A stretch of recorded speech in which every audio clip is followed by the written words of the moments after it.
From Washington, this is VOA News.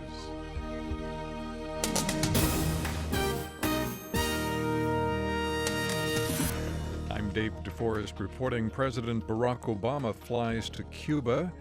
Mr. Obama is the first sitting U.S. president to travel to Cuba in almost 90 years. Upon arrival, the president and his family were greeted by a small Cuban delegation headed by Foreign Minister Bruno Rodriguez.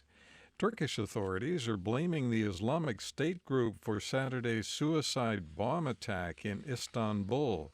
Dorian Jones reports. Turkish Interior Minister Efkan says authorities used DNA samples to identify the suicide bomber who carried out the attack. Bu menfur intihar saldırısını The identity of the terrorist who carried out this wretched suicide attack has been determined. This person, this terrorist, is Mehmet Öztürk, born in 1992 and registered from Gaziantep province.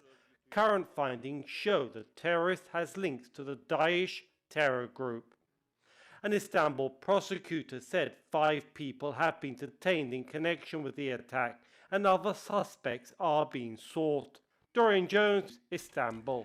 Riot police in the Republic of Congo fired tear gas at opposition supporters after polls for the country's presidential election closed Sunday. Dozens of heavily armed police chased away people gathered outside polling stations in the capital Brazzaville as the vote count began. Longtime leader Denis Sassou Nguesso is expected to extend his 3-decade rule.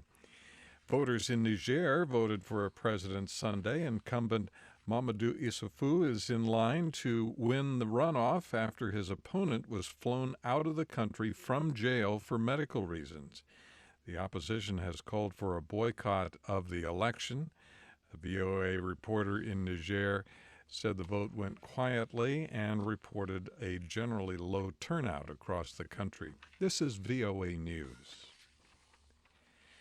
The lawyer defending Europe's most wanted terrorist suspect, Salah ad-Deslam, says he will sue French prosecutors for releasing confidential information regarding the investigation. Sven Mary told the Belgian state broadcaster that part of a press conference given by the lead prosecutor violated judiciary confidentiality.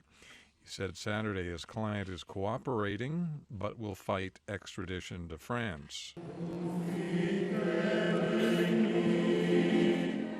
Pope Francis began the Roman Catholic Holy Week leading up to Easter by celebrating Palm Sunday Mass with people gathered in St. Peter's Square. Gesù prova sulla sua pelle anche The Pope lamented what he called the indifference of people who he said do not want to take the responsibility for deciding the destiny of refugees coming to Europe. Investigators have recovered the flight recorders from the Fly Dubai airliner that crashed Saturday in southern Russia, killing all 62 people on board. Russian aviation officials say the plane's 2 flight data recorders were badly damaged and warned it could take months to recover information leading to the cause of the crash.